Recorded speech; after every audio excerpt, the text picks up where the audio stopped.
Halo teman-teman, kembali lagi di video Cyberkarta yang membahas tentang Advent of Cyber. Sekarang mulai hari ke-9 kita masuk ke dalam topik networking. Nah, bagi teman-teman yang suka sekali dengan topik-topik networking, di sini teman-teman bisa menyalurkan bakat-bakat security teman-teman untuk menjawab pertanyaan ini. Jadi mungkin ada beberapa hari ya. Kalau kemarin yang web hacking itu ada 7 hari, sekarang yang networking ya mungkin ada 7 hari juga. Nah, untuk itu kita langsung masuk ke topik yang pertama. Story-nya atau ceritanya adalah Max Kiddy saat ini menemukan traffic berjumlah besar pada network. Kemudian dia melakukan analisis traffic untuk melihat apakah ada aktivitas dari Grinch Enterprise. Nah, sekarang kita akan membahas tentang Wireshark. Pasti teman-teman pernah dengar nih, apa itu Wireshark? Ya benar, Wireshark adalah tools yang ada baik di Kali Linux, Windows maupun di Mac. Di sana dengan kemampuan untuk melakukan network sniffing.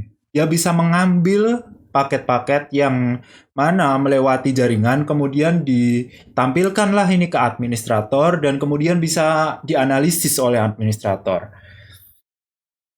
Dan di sini bakal networking banget karena Wireshark ini berkaitan dengan protokol, berkaitan dengan isi-isi data yang ditransfer, kemudian berkaitan dengan IP address dan sebagainya. Kita akan melihat itu nantinya.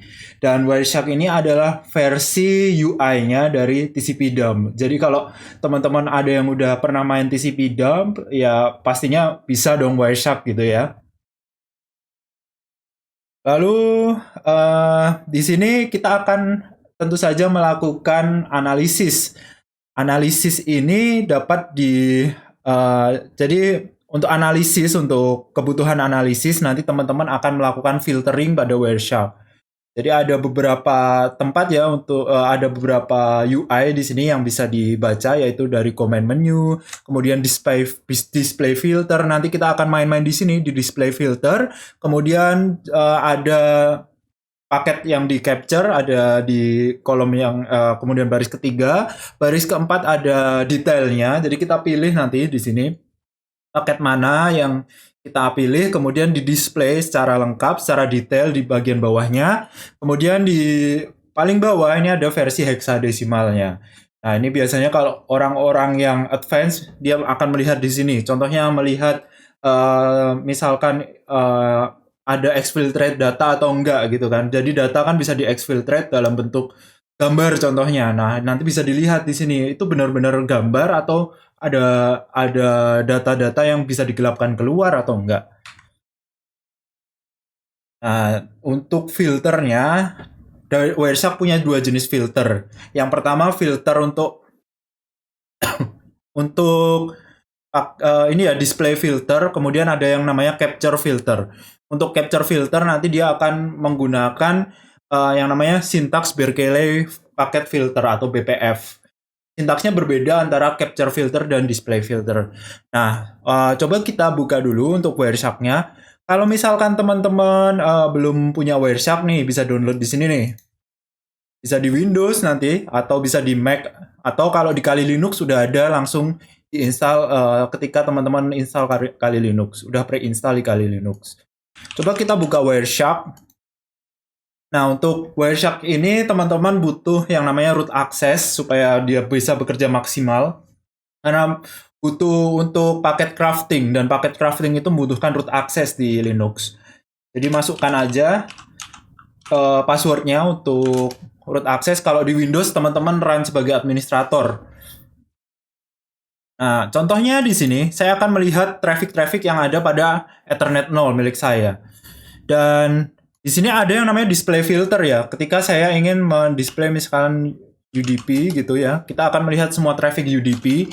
Atau ada yang namanya capture filter di sini ya. Ini untuk menspesifikasi apa aja yang akan ditampilkan ke sini.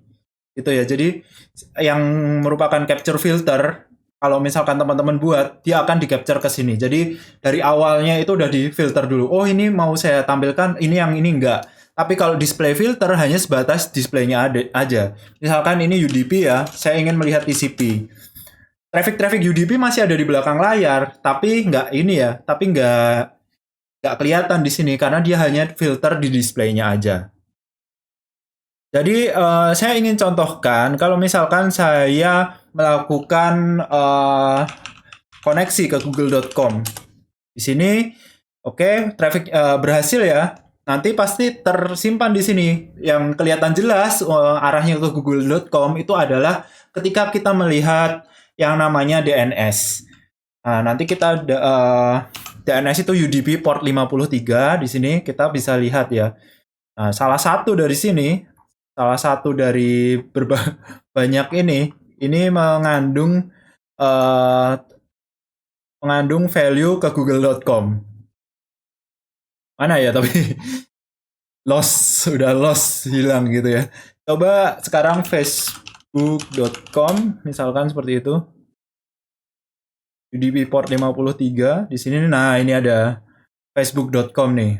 Kita melakukan koneksi ke facebook.com. Jadi ini namanya adalah DNS. DNS itu mengubah domain name menjadi IP address. Kita melakukan query ke DNS server untuk menanyakan di manakah atau berapakah IP address dari facebook.com. Kemudian si server itu menjawab dengan ini loh lokasinya di IP address ini, makanya kita bisa connect ke internet. Kita bisa connect ke Facebook. Tanpa itu, browser nggak tahu. Komputer kita nggak tahu lokasi facebook.com di mana. Jadi komputer hanya mengenal IP address, manusia mudahnya melihat domain name. Seperti itu. Kita lebih mudah melihat facebook.com daripada melihat IP address yang berjumlah banyak. Jadi kita dipermudah oleh sistem ini dari domain name service ini. Oke, jadi gitu untuk penjelasan sedikit tentang Wireshark. Di sini saya akan close dulu ya. Kita quit without saving. Dan mungkin teman-teman bisa coba ya. Wireshark ini juga sering dipakai di area-area network kampus gitu ya. Misalkan ada bagian ops-nya itu loh biasanya network operation atau dari security operation-nya dia memasang Wireshark itu di tengah-tengah traffic teman-teman. Jadi kalau misalkan nanti trafficnya itu nggak terenkripsi itu bisa kelihatan di Wireshark. Misalkan ketika teman-teman login, misalkan username password ya passwordnya user itu menggunakan koneksi HTTP yang mana tidak terenkripsi nanti pasti kelihatan di Wireshark. Dan nanti kita praktekkan bagaimana cara melihatnya. Oke gitu. Untuk intronya, mari kita lanjut ke challenge-nya. Teman-teman download dulu, ini download task file. Jadi di sini nggak butuh kita koneksi ke VPN, kita bisa langsung download filenya, kemudian kita langsung kerja dengan Wireshark di komputer milik kita. Dan di sini saya udah download ya di AOC3 PCAP ini. Oke, kita bisa langsung ini ke bagian downloadnya, kemudian kita buka ya sudo wireshark kemudian AOC, atau kalau pakai Wireshark-nya sedang running bisa di open langsung aja, nggak perlu pakai ini ya, nggak perlu pakai command prompt atau terminal. Dan di sini udah ada ya, tadi paket capture yang di awal sebenarnya kita bisa save menjadi hasilnya seperti ini. Kalau di save kita bisa buka kapan aja di sini. Dan di sini banyak sekali ya trafficnya, jumlahnya mungkin ratusan kali ya sampai ke bawah itu. Oh iya, ada 900 lebih ya. Kalau kita nggak pintar filtering, kita bakal lost di sini. Kita nggak tahu apa yang kita lakukan. Makanya kita filter dari 900 lebih traffic ini mungkin ada 5.200 ya, 5.200 traffic ini kita filter supaya kita bisa analisis apa yang terjadi di sana. Nah, kita ingin menganalisis aktivitas-aktivitas yang berkaitan dengan Green's Network. Sebagai contoh ini kita melakukan ini ya, filtering ke 172.21.2.116. Jadi ini adalah IP address. Kemudian sama dengannya 2 kali, 172 berapa tadi? Loss lagi, 21.26.116. Nah, di sini ya, tapi sayangnya di sini nggak ada ya untuk IP address tersebut. Jadi di filteringnya nggak muncul. Oke, ini adalah salah satu contoh aja ya. Atau kita bisa menspesifikasi protokol. Di sini contohnya HTTP. Terus kita juga bisa pakai FTP. Terus kalau misalkan kita ingin melihat traffic HTTP pada google.com, kita bisa katakan ya contain google.com seperti itu. Atau kita bisa lebih general lagi. Kalau kita ingin melihat traffic RDP misalnya atau remote desktop protocol, kita bisa pakai TCP titik port sama dengan 3389. Ini adalah port default dari RDP. Atau kita ingin mengexclude atau mengkecualikan traffic RDP, kita tambahkan not di depannya. Jadi not TCP titik port 3389. Nah, di sini contohnya ya, kita ingin melihat traffic pada HTTP request ya. HTTP kan ada dua ya, yang umum ya, ada get, ada post. Tapi sebenarnya metodenya banyak. Yang umum itu dua, kalau kita hanya sekedar klien dari web server, kita bisa pakai get atau kita bisa pakai post ya di sini. Jadi HTTP request method get seperti itu, atau di sini HTTP request method post. Kemudian DNS tadi yang kita lakukan, DNS biasanya menggunakan layer 4-nya adalah UDP, itu port 53. Di sini kita bisa spesifikasi ya UDP titik port sama dengan 53, atau kita bisa klik DNS saja gitu ya. Tadi DNS fungsinya adalah mengubah domain name menjadi IP address supaya diketahui oleh komputer IP address-nya. Komputer tidak paham yang namanya domain name, tidak paham yang namanya facebook.com. Jadi dia butuh DNS untuk mengubah facebook.com itu menjadi sebuah IP address.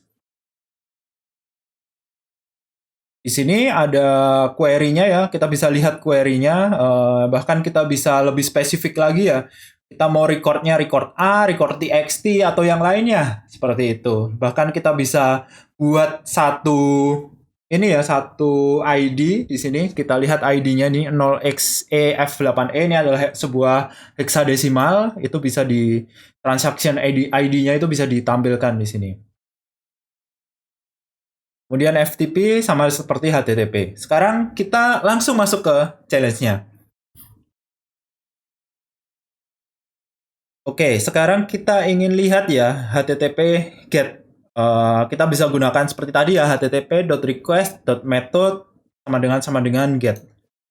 Ini kita coba ya, http.request kemudian titik method sama dengan GET. Seperti itu ya. Terus dari get request ini cukup banyak ya. Lalu perintahnya adalah directory apa yang ditemukan di sini ya, di sini. Sebenarnya directory banyak ya, ada login, ada www, cpanel. Tapi karena dia langsung menunjuk ke arah loginnya, kita jauh ke login.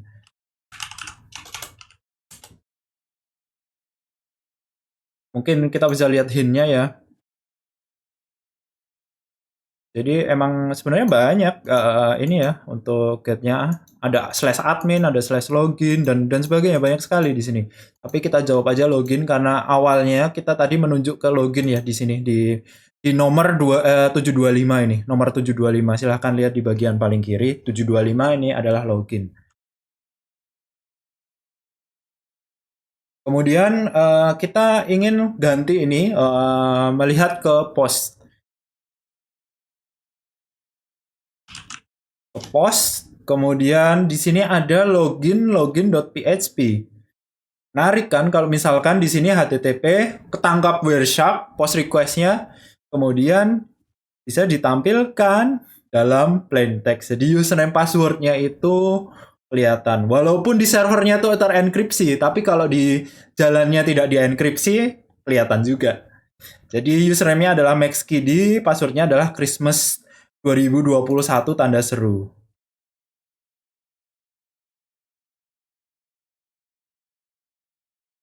Oke, mungkin kita agak perbesar di sini supaya lebih fokus. Copy value-nya ya. Kemudian di sini maxkidi, kemudian Christmas 2021 tanda seru. Dan benar, oke. Lalu kita bisa lihat juga user agent yang dikirimkan, artinya browser yang dipakai atau istilahnya ya bisa diedit sih kayak gitu. Tapi kalau kita misalkan saya saat ini menggunakan Brave ya, nanti kelihatan di server pastinya atau kelihatan di Wireshark itu menggunakan Google Chrome karena engine-nya menggunakan Chromium. Oke, coba kita lihat di sini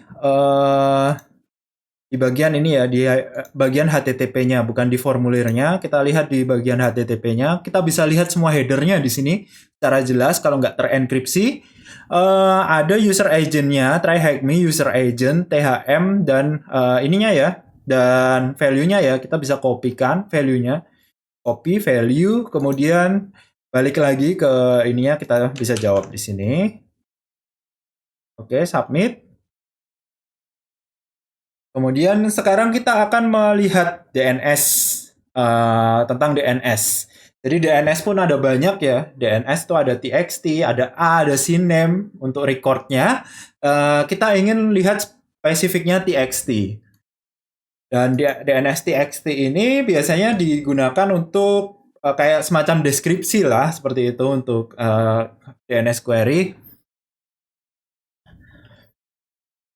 Oke, kita bisa pakai DNS seperti ini ya. Contains txt misalkan. Oke. Atau kita bisa kalau misalkan kebingungan, teman-teman bisa lewat ini, lewat Google ya. Lewat Google kemudian coba dicari DNS txt untuk Wireshark. Banyak sekali dokumentasi yang bisa teman-teman gunakan di sini ya. Nih untuk spesial DNS coba kita find yang txt. Bukan yang RR ya. Kita coba cari yang lain dan di sini ada dns.txt. Jadi kita bisa secara ini ya melihat recordnya di internet, kita bisa lihat dokumentasi supaya bisa mempermudah kerja kita di sini. dns.txt misalkan seperti itu. Ini ada txt paket, sepertinya yang dimaksud yang ini ya karena cuma satu. Oh, di sini ada flag-nya ya. Ini ada flag-nya. Coba lihat answer-nya apa. Dan di sini ya, ada answer-nya ya. Answer-nya yaitu THM ini ya. Copy value. Dan kita delete bagian depannya. Kita lihat formatnya seperti itu. Oke, copy value. Kemudian kita juga bisa melihat FTP ya. Tadi HTTP kan, HTTP juga HTTP nggak terenkripsi ya. Kita bisa temukan username passwordnya. Sekarang FTP juga nggak terenkripsi. Teman-teman bisa lihat username password untuk login ke FTP. FTP misalkan seperti itu. Di sini kelihatan langsung di infonya. Ini ada usernya tryhack FTP dan passwordnya tryhack M3 tanda seru. Ini bisa kita copy value-nya ya. Copy value-nya, kemudian kita masukkan /n-nya atau new line-nya dihapus, kemudian pass di depannya dihapus, kemudian kita submit. Kemudian pada FTP juga kita bisa lihat nanti ya secret.txt. Jadi kalau misalkan pada FTP itu file transfer protocol. Dia digunakan untuk mentransfer file. Tapi sayangnya FTP ini nggak terenkripsi baik dari username password maupun barang yang atau file yang ditransfer. Jadi kita bisa lihat, kita bisa ambil, kita bahkan bisa download file tersebut, gitu ya. Mungkin di sini ya, di filenya ya. Oh, atau di sini nih ada secret.txt ya. Kita temukan nih ada secret.txt. Dan di sini kita ditanyakan, ini adalah komennya ya. STOR ini adalah komennya. Jadi di sini komen FTP yang digunakan untuk mengupload secret.txt itu kelihatan, gitu ya. STOR seperti ini. Kemudian isinya juga kelihatan, gitu. Secret.txt isinya juga kelihatan. Kemudian kalau kita cari isinya dari secret.txt, kita bisa masuk ke bagian datanya, yaitu FTP data, kayak gini. FTP data. Nah, ini protokolnya ya, FTP data. Itu di sana kalau nggak salah pakai port yang berbeda ya, jadi makanya tadi di FTP itu nggak kelihatan. Terus kita bisa lihat ya, line text isinya apa ya, AOC flagnya 123 ini ya. Kemudian kita kopikan value-nya, terus kita pastekan ke sini. Kita hapus yang nggak perlu ya. Ini AOC flag-nya juga dihapus, kemudian di submit. Oke, gitu ya untuk Wireshark. Banyak sekali komen-komen yang bisa teman-teman pakai di Wireshark ini. Dan ini limitless, artinya nggak sebatas ini aja. Bahkan dulu sampai ada sertifikasinya ya, Wireshark sendiri ada sertifikasinya. Dan kalau teman-teman pengen sertifikasi di bagian networking, pasti ketemu ini yang namanya Wireshark. Jadi untuk hari ini kita cukupkan sampai di sini dulu. Jangan lupa subscribe dan nyalakan notifikasi supaya teman-teman dapat info dari kita untuk Advent of Cyber ini selama 25 sampai tanggal 25 besok secara lebih cepat karena nanti ada notifikasi di akun teman-teman. Terima kasih atas perhatian teman-teman. Saya cukupkan sampai di sini dulu ya.